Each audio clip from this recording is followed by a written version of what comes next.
Welcome to Turn Right Machine Works. My name is Keith, and today we have a small bronze casting job, and our job is to do the machining on the castings.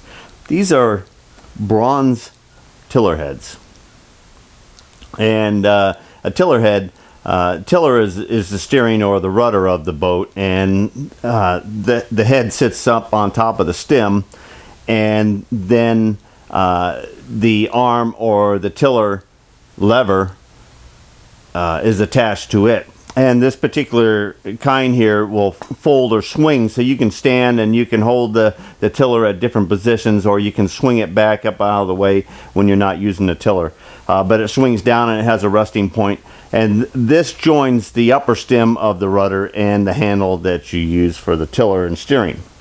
All right. The only thing that's required on the machining of the tiller head, and this is an old sample here, this is an aluminum one here that was casted up. We're not doing the split line slit here, we're just doing a cross hole, and then the hole for the pivot of the handle, and the bore in the face. Alright, so the first setup is setting up and doing this face and the bore. And we're doing that over in the lathe. So, but this is where I'm setting my project as I'm working on it. After we do this face and this bore, we will be setting up these items in the mill to do the cross holes, and I have created a jig, and this jig here has got a flat machined on it, and it just basically just bolts right down to the mill, the T-nut slot right there, and the setup, and we just set these on here and we drill them one at a time. It's a pretty simple setup. All right, but we're using the 4-jaw. You don't see me using the 4-jaw too often, but there are cases where it actually has to be used. And so let's get on over to the lathe here, and we'll go from there. Sorry, Not now. Something went wrong with the server. Yeah, I think something went wrong with you. Yep. All right.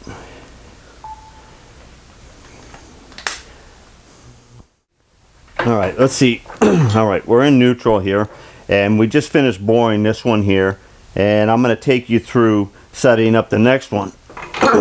Now, you see the blue tape on the jaws, and I'm going to explain what I actually have going on here with my jaws before I get ready to set the next one in here. All right, this one here is rough casting, rough bore, everything in here. You can see real close that everything is just lightly sanded on the outside, if anything, and then some of it's just rough. So there is no machine surface on here to start, but we need to create the first machine mark on here. All right, the idea is to get this face and this bore running true with the basic part of the head here, and we're going to have a pivot here, and you want the head to sit on top of the shaft as square as you can. So this is how we do a quick setup here to create that bore and face that we need. Now my jaws are real loose on this, and this chuck I was just basically given this chuck when I got the lathe. I had to make the back part to mount onto the spindle and everything. So this is a sorry excuse for a 4-jaw, but I do make it work. Now I put little pads out here because instead of having jaws that are opened up like this, and as soon as you grab a hold of something, you got a little bit of cocking, or you're only touching very little bit in here. I want to grab in the meat of the part out here. So I go ahead and I just tape a piece of aluminum pad so that I create a small pad to make contact with my part. And of course I want to put these in, and I kind of want this square on the back side. So on the plasma cam, I just quickly punched in a square dimension that I know that this plate will set in here. Alright, now we hold that in there, we slide our part in here. Now we're close right now because basically we've been doing about 6 of these parts, and we got a couple more to go. Alright, so one jaw straddles in here.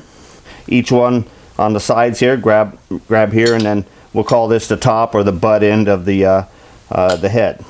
All right, now this can rock back and forth like this, so we do a little bit of scaling off of the back side of the chuck here, and we know that basically our overall face out here is about 2 and 800, and then another space that we double check in here is like 1/800, an inch less. It's about an inch. This is about an inch thick right here. All right, or an inch depth of over here. So we lightly put that in our forejaw, and there we go. Put it in full neutral here. All right, so we measure out here. We got 1/800 to the top surface right here, and this top surface right here and this top surface over here, actually by design they're supposed to be meeting up. So I checked those like in 4 spots, and we're a little bit light over here. And when you grab a hold of this thing, it does shift a little bit. In the top, I can see a little bit of gap between the back shim or the stop that I put in there, and that's basically to get it in and look at it as you're setting this up. Now I have a little bit of a lead hammer. If I want, I can lightly tap it side to side to go ahead and get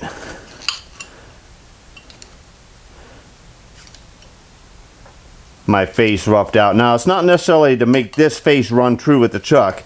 It's to find the average depth of this thing, so that I know that it's sitting in there square this way and this way here as well. All right, so I'm basically getting my readings there of 1/800 where I want, 1/800 here, 1/800 there. Now I check out here. There's 2/800, 2/800. 2/800, and this is just a quick eyeball. All right, now that I've got it started in the location, I'm going to fire it off. I want to look at the bore. I'm looking at this space right here, and I'm looking at the root down in there. Okay, it's running out just a little bit. So what we do is we bring our surface gauge in here, and I use the surface gauge a lot. You just want to eyeball this, so the best eyeball is going to give you the best results here. So I go ahead and I bring this in. All right, I'm eyeballing here, and I'll give it a once around, just making sure that I'm not going to be touching. Now I want it close to the face, but this face goes in and out, so I just don't want it to move while I'm there. Okay, after I have it here, then I can go ahead and I can crank my table in and out, because it's sitting on the cross slide here, and then I can go ahead and I just eyeball it in this direction. I gotta lower this down just a little bit here, because it's not straight. When I look straight, I want it about 9 o'clock there. All right.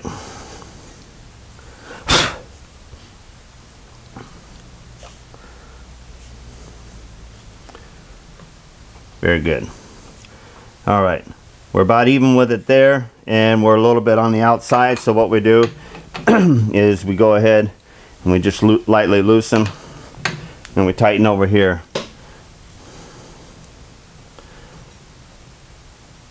That one adjustment's almost got it.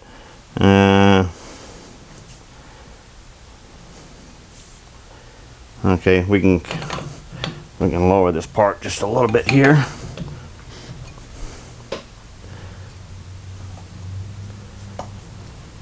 All right, that looks pretty good. Now let's go ahead and we'll put it in gear and spin it.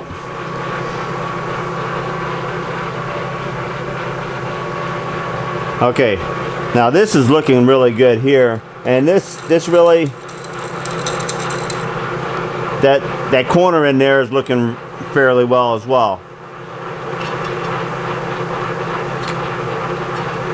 I quit bumping it. There we go.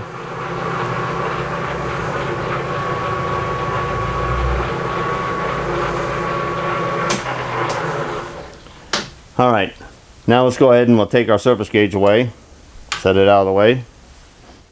We put in our boring bar, and we're going to touch off this face right here. All right, and we gotta reverse our feed, because we're going to feed from the inside out, and we're going to go ahead and we're just going to give it like 5 or 10 thousandths right there. The reason why we say that is we touched off, but we were a little vigorous. It wasn't right there, so. Now we're going to face this off, but we're going to leave a witness mark. A witness mark, I'll explain that after we make this cut here, and I'll show you what I refer to as a witness mark.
Okay, it's just about run out to the end of our little tang here, maybe another quarter or an eighth of an inch here. We will probably be making one more cut at least.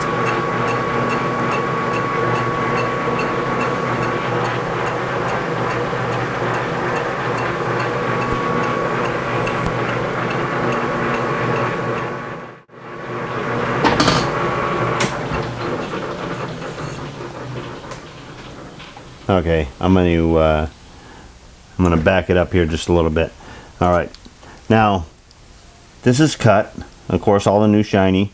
There's a raw material there. There's raw material there and around over to here. Okay, leaving a sign of the raw material is leaving a witness mark, meaning that you did not exceed any more than was necessary in machining of it. And a lot of times, it's a good habit to get into to just leave a slight bit of witness mark. Now, if somebody gave us a 1/4 inch extra material on here, there's no way of getting down to where we need to be and creating a witness mark. But this saves you that, hey, there wasn't enough cast material on, or there's just enough. But this is where I decided to leave this as a finished cut, and I'm leaving a little bit of the raw material there, showing that I didn't exceed or take too much material off. Okay, now I have a little bit there, and I have some over here, and I can bring the cutter in and bring it on over here, and I can touch. I've already zeroed where my cut was. Okay, that's like 8 thousandths of depth right there. All right, so I could take, let's see where it is right here. That's about 9, 8 or 9. We come out here, we can touch there. That's like 5. All right, so let's go ahead. We're just gonna go ahead and take another 5 off of here as soon as I put it in some kind of gear here. Okay, we're gonna come in, we're gonna take 5. So we'll be leaving a witness, but we're gonna be taking and cleaning up as much as we could or possible. All right, we'll let this run through and we'll come back after it's done.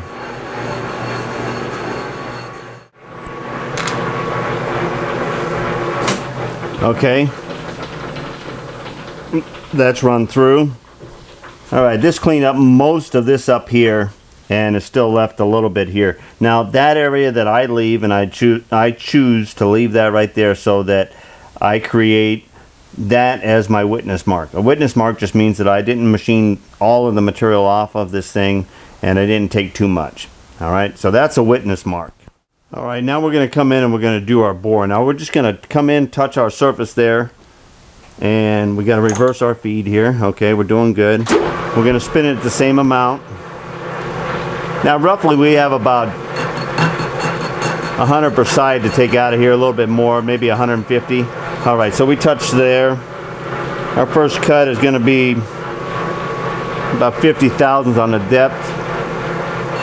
Okay, we're just touching there. We're just kind of zeroing it. The zero is within 10 thousandths of where the last one was touched off. So we're doing good. You compare each of your parts as you're going.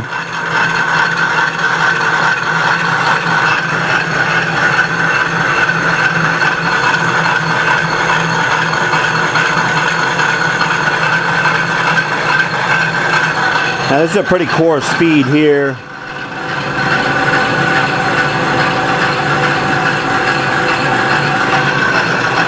I think I'm running about 12,000 speed right here.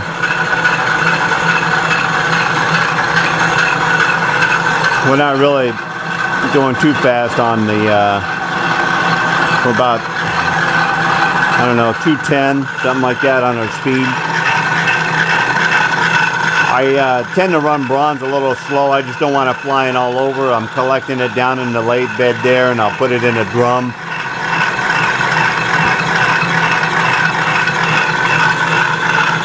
Now we're just watching down in the bore by eye, and we'll manually stop it and kind of come in and kiss the bottom there.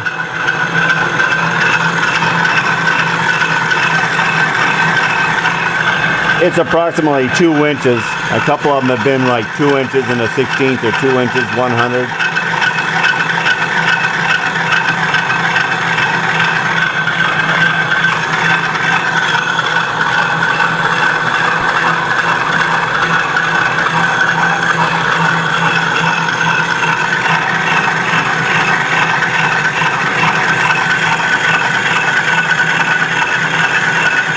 Okay, we're getting close.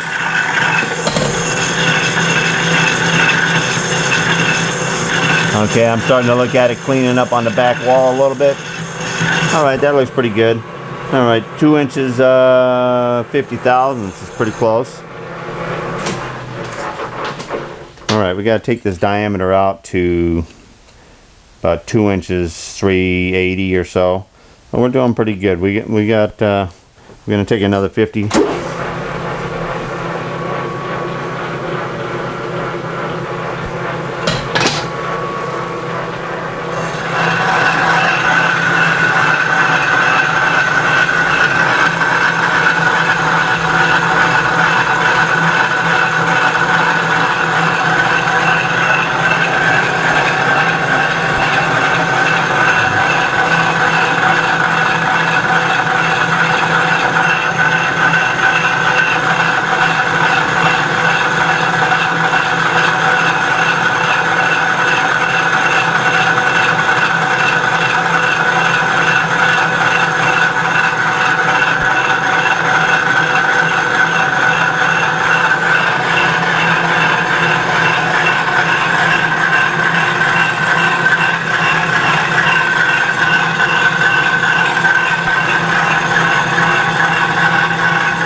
There we go.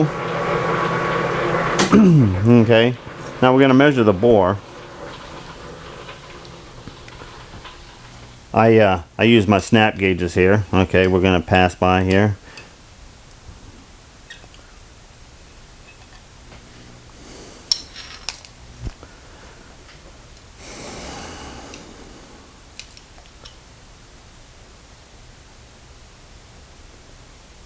Okay, about 2 inches, 350, 3.5 or so.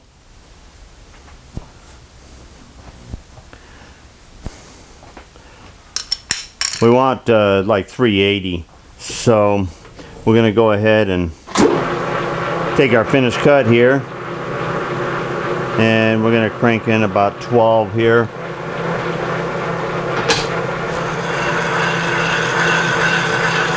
That's per side.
that should be finished.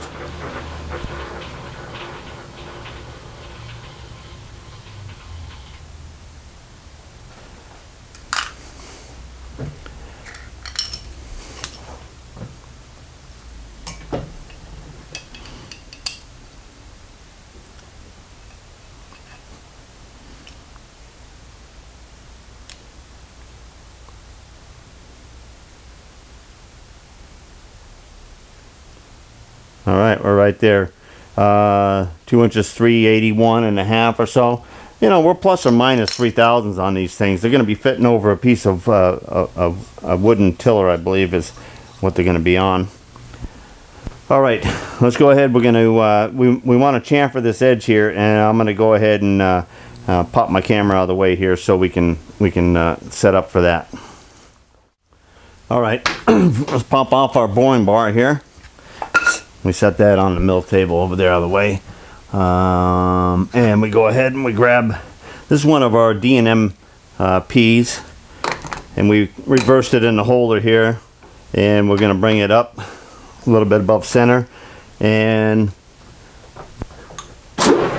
we're good to go. And we just, with the head set square, brings it in, and it gives us near 45 as far as the chamfer, and we just come in. We're giving that about a 1/16 of an inch or so. Wasn't quite high enough. There we go.